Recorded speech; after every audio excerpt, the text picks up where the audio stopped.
الحمد للہ رب العالمین والصلاة والسلام علی سید الانبیاء والمرسلین نبینا محمد وعلی آلہ وصحبہ اجمعین، اما بعد۔ محترم ناظرین کرام، احباب گرامی و دیگر سامعین، یہ تکفیری تنظیمیں جو مسلم حکمرانوں کی تکفیر کرتے ہیں، ان کے خلاف شریعت کام کرنے کی وجہ سے، فسق و فجور میں مبتلا ہونے کی وجہ سے، اس بات کو لے کر کے میری گفتگو چل رہی ہے،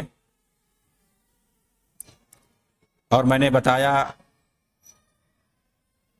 کہ کس طرح سے ان کو اگر ٹوکا جائے تو اس کے کس طرح سے مراتب ہیں، کہ اگر ہم اس مجلس میں موجود ہیں، جس مجلس کے اندر وہ یہ کام کر رہا ہے، تو اگر ہمیں اپنی طاقت کے حساب سے اگر جتنا ہو سکتا اس طرح ہم انکار کر سکتے ہیں، نکیر کر سکتے ہیں۔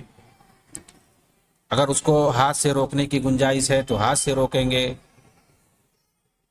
اگر اس طرح گنجائش نہیں ہے تو ہم زبان سے ٹوکیں گے، اگر اس کی بھی گنجائش نہیں ہے تو دل میں برا سمجھیں گے۔ اور اس کے بعد میں نے بتایا کہ دوسرا مرتبہ یہ ہے کہ اگر ہم وہاں نہیں موجود ہیں، ہمارے سامنے وہ کام نہیں ہوا ہے، تو ایسی صورت میں ہم اس کو بعد میں تنہائی میں سمجھائیں گے۔ اب تنہائی میں چاہے اس کے پاس آدمی جائے یا خط و کتابت اور مراسلے کے ذریعے سے، کسی بھی گفتگو کے ذریعے سے، ٹیلی فونک گفتگو کے ذریعے سے، کوئی بھی صورت ہو، اس کو ہم سمجھائیں گے۔ تیسری صورت یہ ہے کہ اگر حاکم بہت ہی زیادہ فاسق و فاجر ہے تو ایسی صورت میں وہ ظالم ہے، اس کا ظلم زیادہ ہے، تو ہم اس کے لیے صرف دعا کریں گے، جیسا کہ امام احمد بن حنبل کا واقعہ معتصم وغیرہ کے ساتھ بتایا گیا کہ اتنا ظلم ہونے کے باوجود بھی امام احمد بن حنبل وغیرہ نے، جو اس وقت علماء کرام موجود تھے، کسی بغاوت خروج یا علل اعلان جرح و نقد اور اعلان تان کرنے کے بجائے یہ لوگ مغفرت کی دعا کرتے تھے، ان کے لیے رحم کی دعا کرتے تھے، ہدایت کی دعا کرتے تھے کہ اللہ رب العالمین انہیں ہدایت دے، انہیں سیدھا راستہ دے، شریعت کا علم انہیں دے، اس طرح کی دعا کرتے تھے، اللہ تعالیٰ ان کے گناہوں کو معاف کرے، ان کو ہدایت دے، ایسی ساری باتیں وہ لوگ کہتے تھے۔ لیکن یہ لوگ اس پر اعتراض یہ کرتے ہیں کہ جو بالکل فاسق و فاجر ہو، ظالم ہو، تو ایسی صورت میں تو اس کے لیے ضروری ہو جاتا ہے، کیونکہ ہم اس کے پاس نصیحت کر نہیں سکتے، ہم اگر اس کو پیغام اپنا پہنچائیں تو اس پیغام کا کوئی فائدہ بھی نہیں ہوگا، تو ایسی صورت میں علل اعلان اس کی تنبیہ کرنا ضروری ہے، اس کی تنبیہ کرنا ضروری ہے، تاکہ کم سے کم لوگوں کو پتہ چلے۔ اس لیے ہم کریں گے ایسے حکمران کے خلاف۔ تو اس کا جواب یہی ہے کہ ایسے شخص کو کوئی فائدہ نہیں ہوگا، چاہے آپ علل اعلان کریں، چاہے جس طرح سے کریں۔ ایسا شخص تو مزید تنہائی کا محتاج تھا، جس کے خلاف علل اعلان آپ نصیحت کرنے جا رہے ہیں، ایسی صورت میں اس کی سرکشی مزید بڑھ جائے گی۔ یہاں بھی ہمیں صحابہ کرام کے دور سے رہنمائی ملتی ہے۔ سنن ترمذی کے اندر ایک روایت موجود ہے، ان رجلا كان بجانب ابی بکر وابن عمار يخطب في ثياب رقاق فقال انظر الى هذا الامير يلبس ثياب الفساق فقال ابو بکر اسکت سمعت رسول اللہ یقول من اہان سلطان اللہ فی الارض اہانہ اللہ۔ سنن ترمذی کے اندر یہ روایت ہے کہ ایک شخص ابو بکر رضی اللہ تعالیٰ عنہ کے بغل میں بیٹھا ہوا تھا، اور ابن عمار جو کہ گورنر تھے اس وقت کے، وہ خطبہ دے رہے تھے، باریک کپڑا پہنے ہوئے تھے جو جھلک رہا تھا، ان کا بدن جس سے جھلک رہا تھا۔ تو کہتے ہیں کہ انہی کے بغل میں جو آدمی بیٹھا ہوا تھا وہ کیا کہنے لگا ان سے، انظر الی ھذا الامیر یلبس ثیاب الفساق، یہ تو فاسقوں کا لباس پہن کر کے آیا ہے امیر، ہمارا امیر۔ ابو بکرہ رضی اللہ تعالیٰ عنہ جو کہ صحابی رسول تھے، انہوں نے کہا اسکت، تم خاموش ہو جاؤ، میں نے اللہ کے رسول سے سنا ہے کہ جو زمین کے اندر اللہ کے سلطان کی بے عزتی کرتا ہے اللہ تعالیٰ اسے ذلیل کر دیتا ہے۔ اس طرح سے انہوں نے خاموش کر دیا، کیونکہ اس نے فاسق کہا باریک لباس پہننے کی وجہ سے۔ ظاہر سی بات ہے، ایسا باریک لباس جس سے بدن جھلکتا ہو یہ صحیح نہیں ہے، غلط ہے۔ اس نے جو بھی اعتراض کیا تھا اپنی جگہ پہ صحیح تھا، لیکن منع کر دیا وہ بکرا نے۔ کیوں منع کر دیا؟ نہیں جائز ہے اس طرح سے پبلک کے اندر علل اعلان حاکم کے خلاف بولنا جائز نہیں ہے، یہ اس کی ذلت ہے، تذلیل ہے اس کی، اور حاکم کی تذلیل کرنا یہ صحیح نہیں ہے اس حدیث کے روح سے، جیسا کہ ابو بکر رضی اللہ تعالیٰ عنہ نے اس آدمی کو خاموش کر دیا کہ علل اعلان اس طرح سے حاکم کو کہنا یہ غلط ہے، یہ اس کی ذلت ہے، اس کی تذلیل ہے۔ اور ظاہر سی بات ہے آپ اپنی تذلیل نہیں برداشت کر سکتے ہو، اپنی انسلٹی اپنے گھر میں نہیں برداشت کر سکتے ہو، ایک معمولی آدمی ہو آپ، تو ایک حاکم، ایک سلطان، وہ کیسے اپنی تذلیل اور اپنی ذلت کیسے برداشت کر پائے گا؟ ظاہر سی بات ہے اس کے بھی اختیار میں جو ہوگا وہ کرے گا بشری تقاضے کے مطابق۔ جس طرح سے آپ اپنی تذلیل نہیں برداشت کر سکتے، آپ اگر کچھ غلط کر دیں تو آپ یہ چاہتے ہیں کہ کاش مجھے کوئی علل اعلان اس طرح سے عوام کے سامنے پبلکسٹی کر کے جو ہے مجھے تذلیل نہ کرے، انسلٹی نہ کرے۔ آپ خود کہو گے ایسی صورت میں کہ لوگوں کے سامنے کیوں ذلیل کر رہے ہو بھائی؟ آپ تنہا ہمیں کچھ کہہ دیتے، سمجھا دیتے تو میں سمجھ لیتا، اب کچھ نہیں ہونے والا ہے۔ ٹھیک ہے، تم نے ہمیں بدنام کیا، ہمیں تم نے ذلیل کیا، اب دیکھو گے تمہارا انجام کیا ہوتا ہے، اب میں اور نہیں بخشوں گا۔ اس طرح کی آدمی بولتا ہے، اس کی کیا حیثیت ہوتی ہے سماج کے اندر، قوم کے اندر، ملک کے اندر؟ اس کی کیا حیثیت ہوتی ہے؟ وہ ایک معمولی انسان ہوتا ہے، لیکن اس طرح سے دھمکی دیتا ہے اگر اسی کی کسی غلطی کو ٹوکا جاتا ہے علل اعلان یا کہیں پبلک میں، تو ایک جو حاکم وقت ہے اگر اس کو ٹوکا جائے گا علل اعلان اور اس کی جو ہے تذلیل کی جائے گی، اس کی انسلٹی کی جائے گی، تو ظاہر سی بات ہے اس کا تمرد مزید بڑھ جائے گا، اس کی سرکشی مزید بڑھ جائے گی، اور ظاہر سی بات ہے اس کا نقصان اس آدمی کے علاوہ دوسروں کو بھی اٹھانا پڑ سکتا ہے، پوری قوم کو اٹھانا پڑ سکتا ہے۔ اسی لیے یہ غلط ہے، یہ غلط ہے۔ یہ ہمیں صحابہ کرام کے دور سے یہاں بھی نصیحت ملتی ہے، یہاں بھی ہمیں صحابہ کرام سے قرآن حدیث میں ساری چیزیں ہمیں مل جائیں گی اگر تلاشیں گے تو۔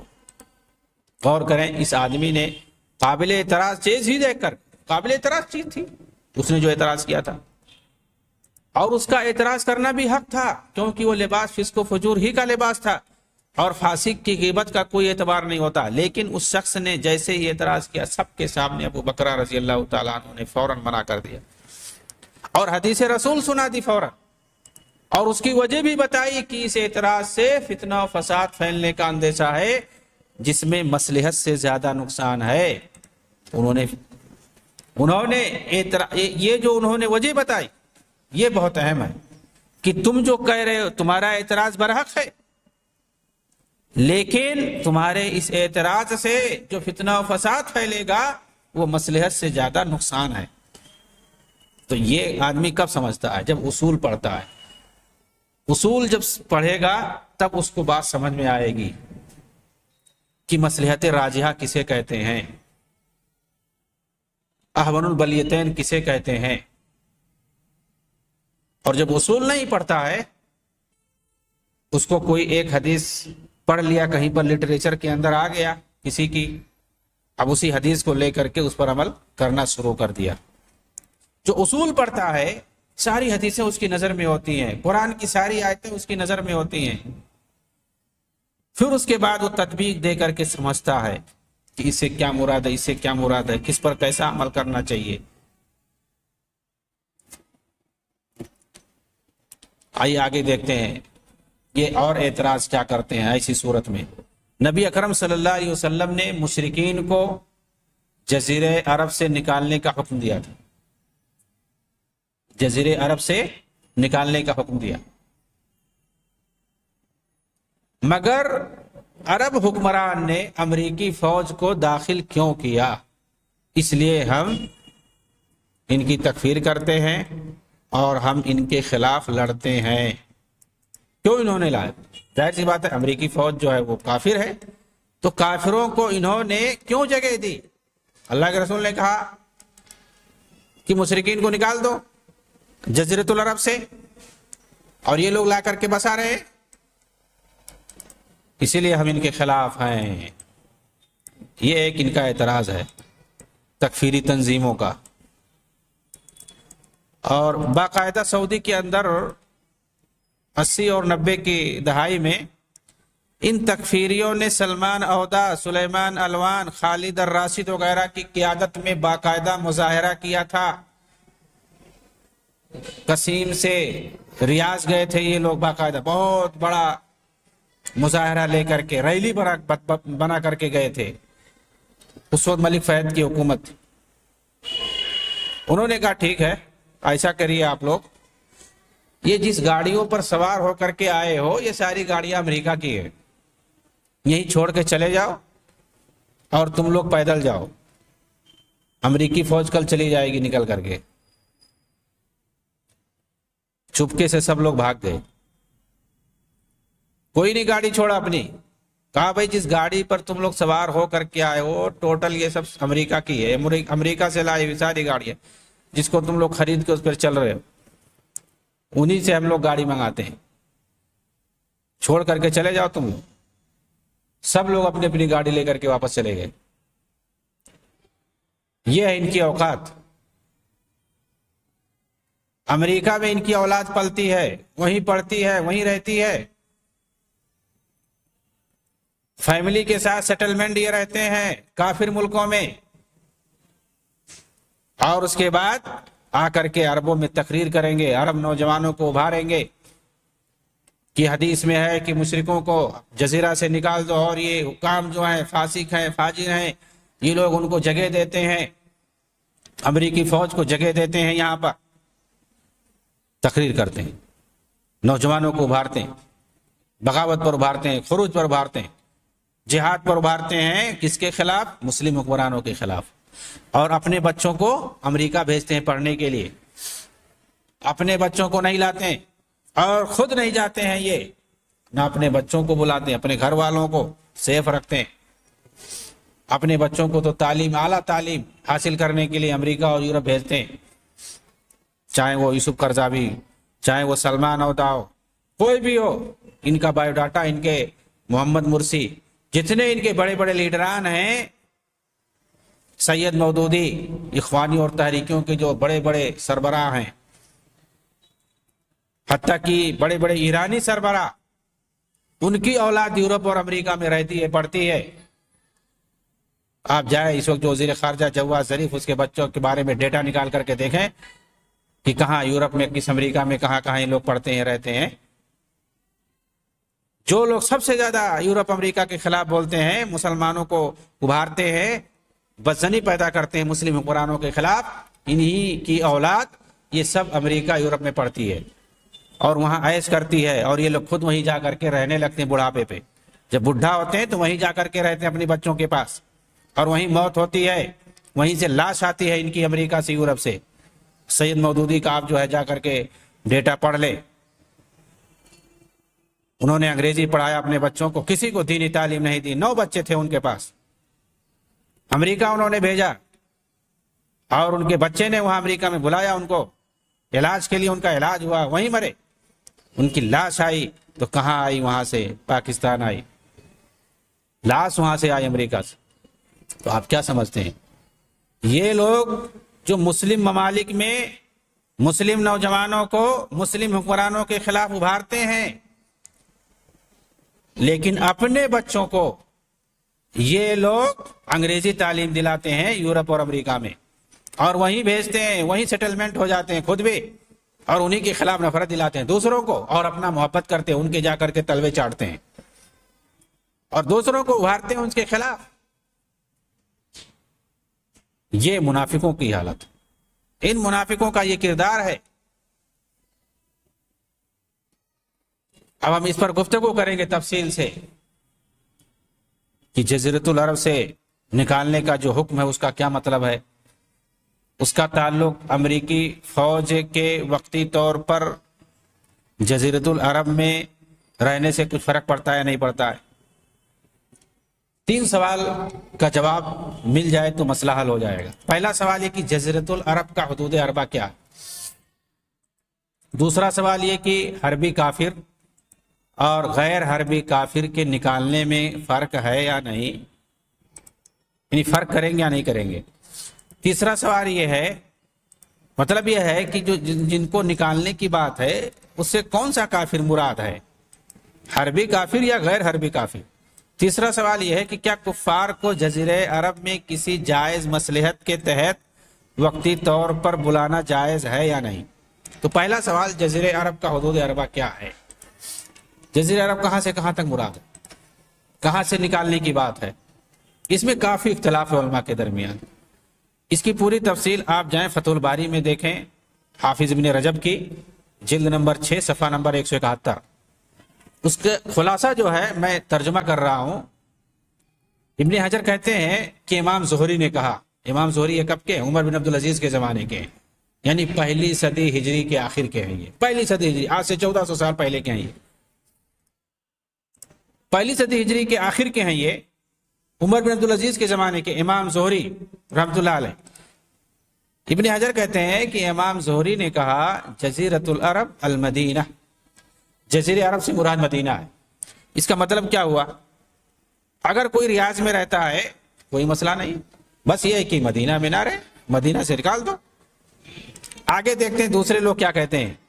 زبیر ابن بکار نے ایک قول ذکر کیا، جزیرۃ العرب ما بین العزیب الی حضرموت،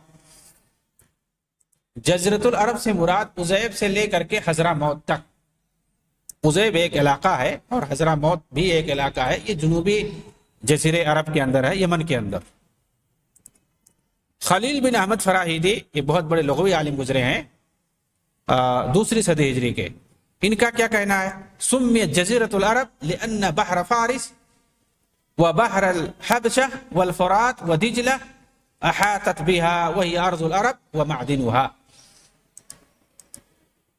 جزیرہ عرب کیوں کہا گیا کہتے ہیں، کیونکہ بحر فارس اور بحر حبشہ، فرات اور دجلہ، ان سب کو گھیرے ہوئے۔ ابو عبید قاسم بن سلام نے کہا من اقصى عدن الى ریف العراق طولا، لمبائی میں عدن سے لے کر کے عراق کے دیہاتی علاقوں تک، جو کھیتی باڑی والے علاقے ہیں وہاں تک، عدن سے لے کر کے یعنی یمن سے لے کر کے عراق کے کنارے تک لمبائی میں، اور جدہ سے لے کر کے شام کے علاقے تک چوڑائی میں۔ تو یہ گویا پورا حدود اربع ان کے نزدیک ہے۔ اس میں جو ہے گلف کنٹریز جتنے سب اس میں آ جائیں گے تقریباً، کیونکہ عدن سے لے کر کے عراق تک اور اسی طرح سے جدہ سے لے کر کے شام کے علاقوں تک پورا جزیرۃ العرب تقریباً آ جائے گا موجودہ وقت میں۔ اسمعی نے کہا جزیرۃ العرب ما بین اقصى عدن ابین الى ریف العراق طولا ومن جدہ وما ولاها الى اطراف الشام، وہی جو پہلے انہوں نے کہا تھا قاسم بن سلام نے، بہت بڑے لغوی عالم ہیں، بلاغی ہیں، وہی بات انہوں نے تقریباً کہی ہے۔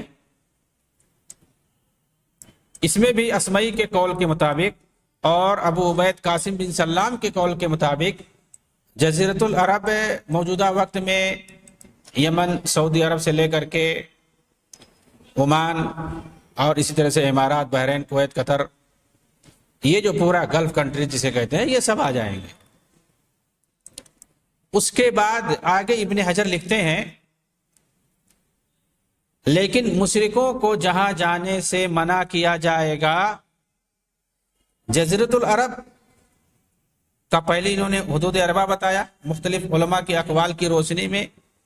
اس کے بعد کہا، ابن حجر کہتے ہیں کہ ان علاقوں میں کہاں سے روکا جائے گا، بھئی اللہ کے رسول نے تو کہا جزیرۃ العرب سے نکال دو، تو یہ کہتے ہیں کہ مطلب کہاں سے نکال دیا جائے، کہاں ان کو نہیں رہنے دیا جائے گا، یہ ایک مسئلہ ہے۔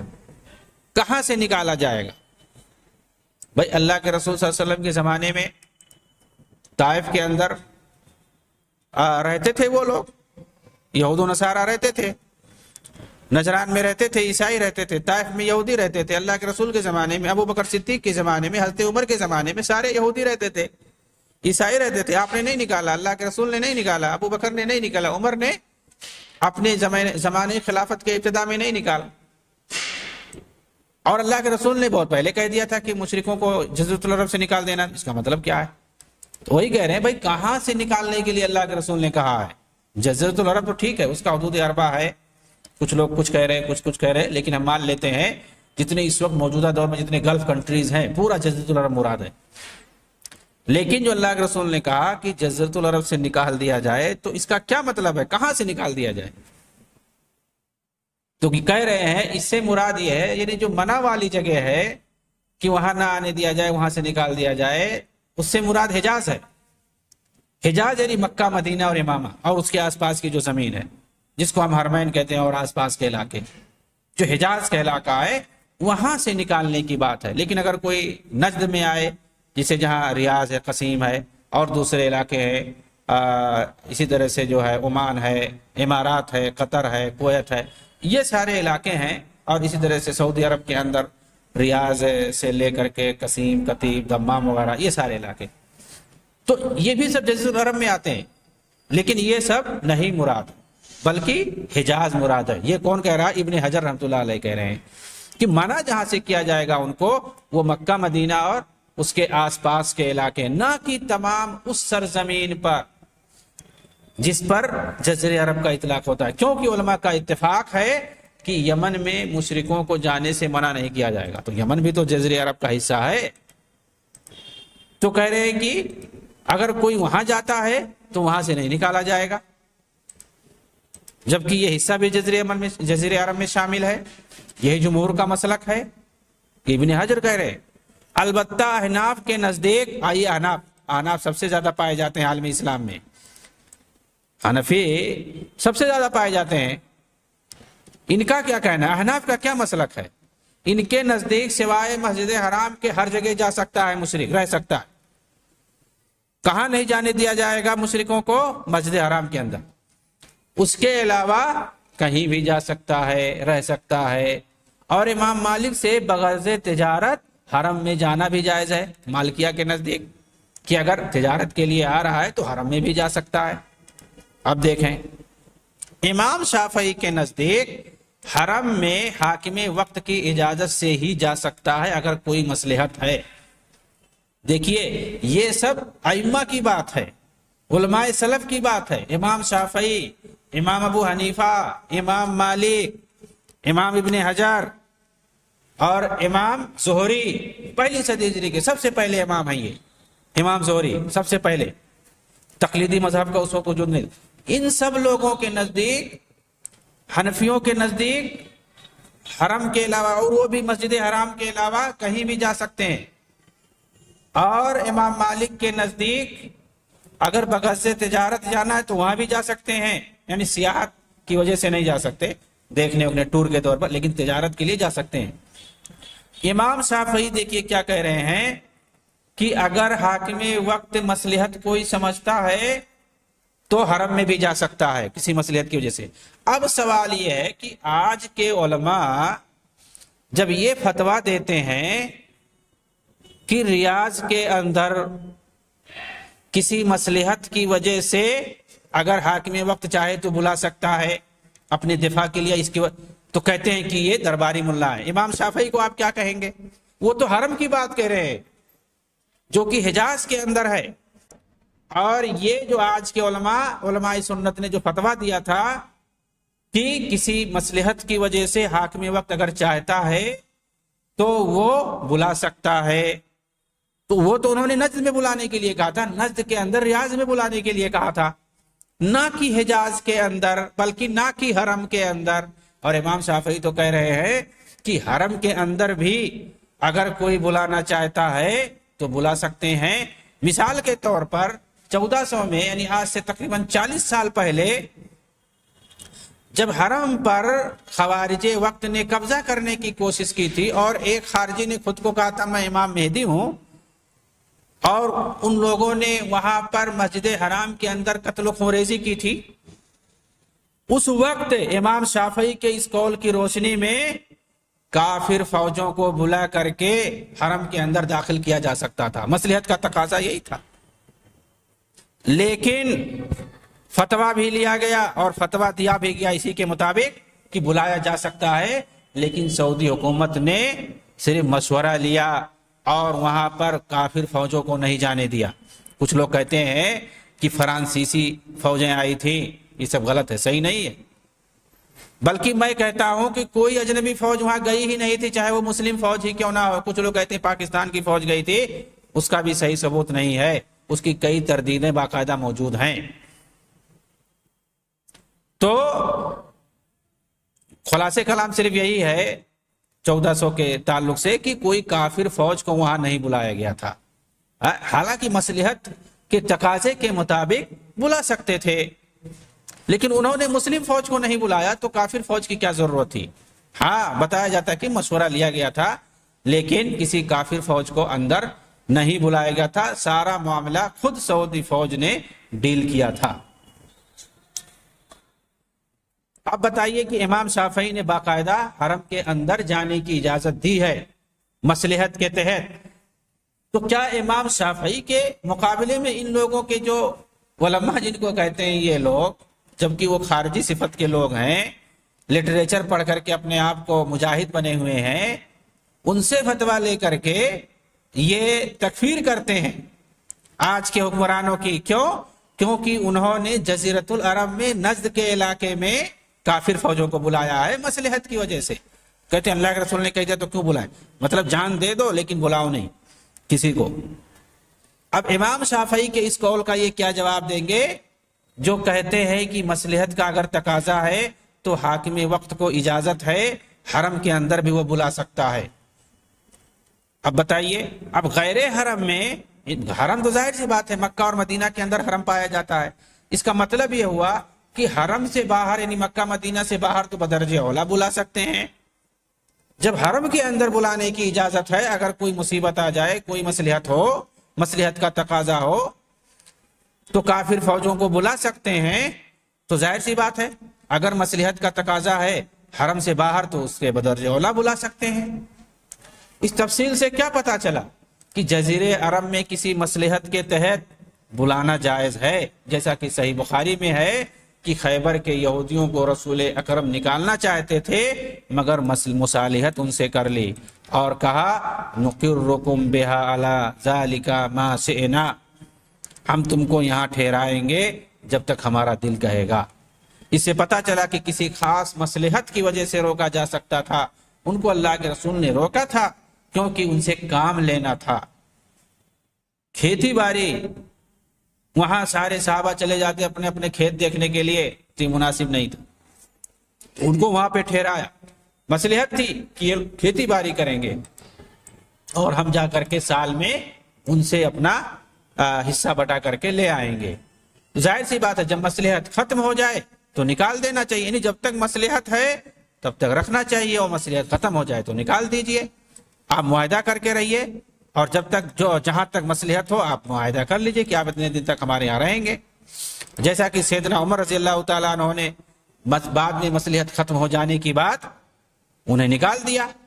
تو آج بھی اگر مصلحت کا تقاضا ہے تو آدمی بلا سکتا ہے جزیرۃ العرب کے اندر، اور اس کے بعد جب مصلحت ختم ہو جائے تو اسے واپس کر سکتا ہے، جیسا کہ امریکی فوجیوں کے ساتھ کیا گیا۔ بلایا گیا تھا 90 کی دہائی میں جب عراق نے حملہ کیا تھا سعودی عرب پر، کئی علاقوں پر حملہ کیا، اور کویت پر تو حملہ ہی نہیں، اس پر قبضہ کر لیا، ناجائز قبضہ کر لیا، بہت سا نقصان ہوا وہاں پر۔ تو ظاہر سی بات ہے ایک ملک پر قبضہ کیا جا رہا ہے اور دوسرے سعودی ملک پر حملہ کر کے اس کو دھمکایا جا رہا ہے کہ سعودی پر ہم قبضہ کریں گے، تو ایسی صورت میں بلانا ضروری ہوا تھا، فتویٰ لیا گیا، علماء نے کہا بلا سکتے ہیں کسی کافر فوج کو اگر اس پر بھروسہ ہے تو اس طرح سے امریکی فوج کو بلایا گیا تھا، اور پھر اس کے ساتھ معاہدہ تھا تقریباً 10 سال کا، 10 سال پورا ہو گیا، 2002 میں بتایا جاتا ہے ان کو نکال دیا گیا، اور یہ تفصیل آپ کو مل جائے گی، ساری چیزیں مل جائیں گی۔ وہ لوگ وہاں سے نکل کر کے قطر کے اندر چلے گئے، آج بھی وہاں پر موجود ہے، امریکی فوجی موجود ہے۔ اب دیکھیے ان کی منافقت دیکھیے، سعودی میں جب تک امریکی فوج تھی تب تک ان لوگوں کو یہ حدیث بہت یاد تھی، اس کا بہت پرچار کرتے تھے سوشل میڈیا پر اور تقریروں کے اندر، اپنے خطبوں کے اندر۔ لیکن جب سعودی سے نکل کر کے امریکی فوج قطر میں چلی گئی، جہاں اس وقت اخوانیوں کا گڑھ ہے، ان کے مرید، ان کے سارے لوگ وہیں پہ، ان کے روحانی پیشوا، سیاسی لیڈران سب اس وقت قطر میں بھرے ہوئے ہیں، یوسف قرضاوی سے لے کر احمد رسیونی اور جو سارے بڑے دیگران ان کے حکمران ہیں، لیڈران ہیں، پیشوا ہیں، روحانی، سیاسی، سارے لوگ وہیں پر موجود ہیں۔ وہی بغل میں جہاں پر امریکی فوج رہتی ہے 11,000 کی تعداد میں، 4,000 برطانوی انگریزی فوج رہتی ہے، 11 اور 4 ملا لیں گے 15,000 کافر فوج رہتی ہے۔ اس کے علاوہ بھی دوسری فوجیں رہتی ہیں، ایران کی رہتی ہیں، ترکی کی رہتی ہیں، لیکن برطانیہ اور امریکہ کے کل ملا کر کے 15,000 کافر فوج رہتی ہے۔ کہاں پہ؟ قطر کے اندر رہتی ہے۔ لیکن وہیں بغل میں یہ لوگ بیٹھے ہوئے ہیں، کوئی اعتراض نہیں ہے۔ یہ حدیث اب ان کو نہیں یاد آ رہی ہے، اس کا پرچار نہیں کر رہے ہیں۔ اخرج المشرکین من الجزیرہ من جزیرۃ العرب، اللہ کے رسول نے کہا، یہ لوگ نہیں نکال رہے، مظاہرے کر رہے تھے سعودی عرب کے خلاف، لیکن قطر کے خلاف کوئی مظاہرہ نہیں، سب کے آواز بند ہے، بند ہے۔ کبھی کچھ نہیں لکھا کسی سوشل میڈیا میں، یہ لوگ لکھتے نہیں، نہ بولتے ہیں قطر کے خلاف۔ بھائی وہی چیز اگر سعودی کے لیے حرام تھا تو وہاں قطر میں کیا ہو گیا؟ جائز ہو گیا کیا؟ کیوں نہیں اس کے خلاف بول رہے ہیں؟ اب وہاں پر مصلحت بتائیں گے، نہیں بولیں گے۔ تو یہ منافقوں کی ٹولی ہے، منافقوں کی جماعت ہے۔ یہ ایک حدیث، ایک آیت کو یہ کسی کے خلاف استعمال کرتے ہیں اور کسی کے حق میں اسے استعمال کرنے لگ جاتے ہیں۔ تو ان کی یہ صورت ہے۔ باقی مزید تفصیل اس کے بارے میں بتائیں گے کہ جزیرۃ العرب کے اندر کس حالت میں رکھنا جائز ہے، کس حالت میں نہیں رکھنا جائز ہے، اس کی مزید توضیح انشاءاللہ آئے گی۔ وآخر دعوانا الحمدللہ رب العالمین، والسلام علیکم ورحمۃ اللہ وبرکاتہ۔